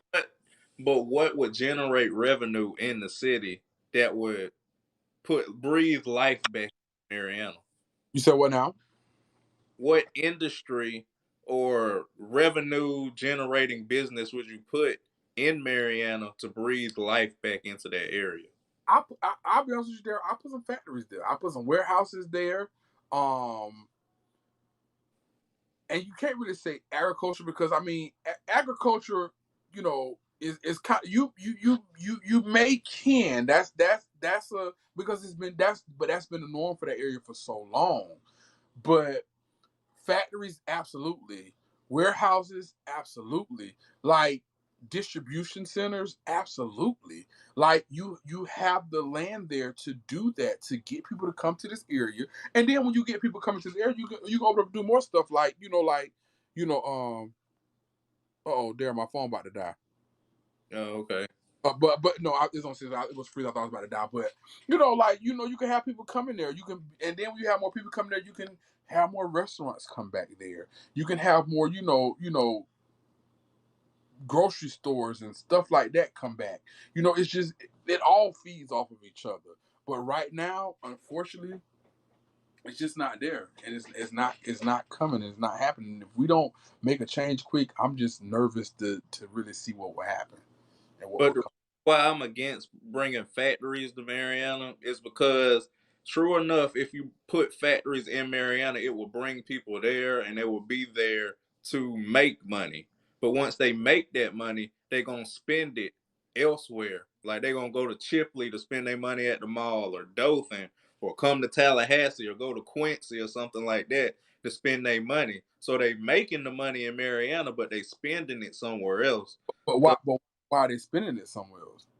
because there's nothing nowhere in Mariana for you to spend your money or any types of entertainment that you would want to spend your money there And for. that's what I said, they feed off of each other. You bring those factories there, you will have people that will bring in outside businesses, like bring in Publix and bring in, like, prime example. I'll be honest with you, like when I worked for Cracker Barrel, you got a Cracker Barrel in Tallahassee, you got a Cracker Barrel in Panama City, you got one in Chipley. You know, as well as I know, Cracker Barrel would thrive in Mariana. It's country style food in a country town, but it's not gonna bring it there because the economy's not there. But if you start bringing stuff like factories and warehouses, and then that will lead other people to, okay, let me open up this here. There's a reason why Maryland shouldn't have a mall. Mariana's a pretty big, the biggest city in Jackson County. Highest populated city in Jackson County. It's just that there's no reason that we should be going to Panama spending money, or Dothan or Tallahassee, when you can have a local economy there, but you're not gonna have it. You don't bring stuff there. You got to have that building and that building block and that start of this is going to make money start flowing through the city.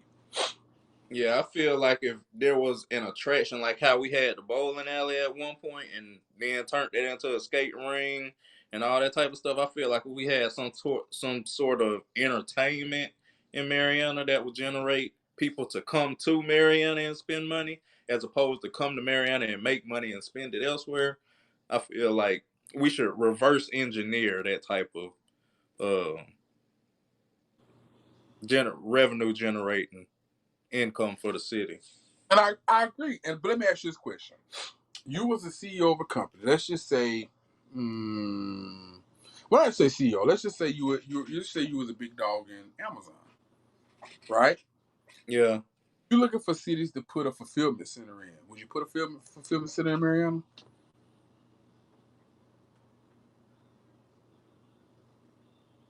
No, I will put that in Greenwood.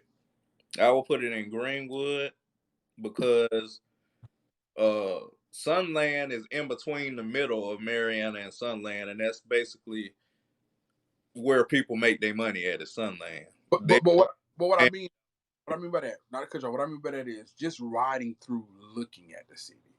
Would you put something there? Yeah, I will put something there. Yeah, absolutely. See, it's funny because if I was just riding through trying to find, I wouldn't put that in Mariana.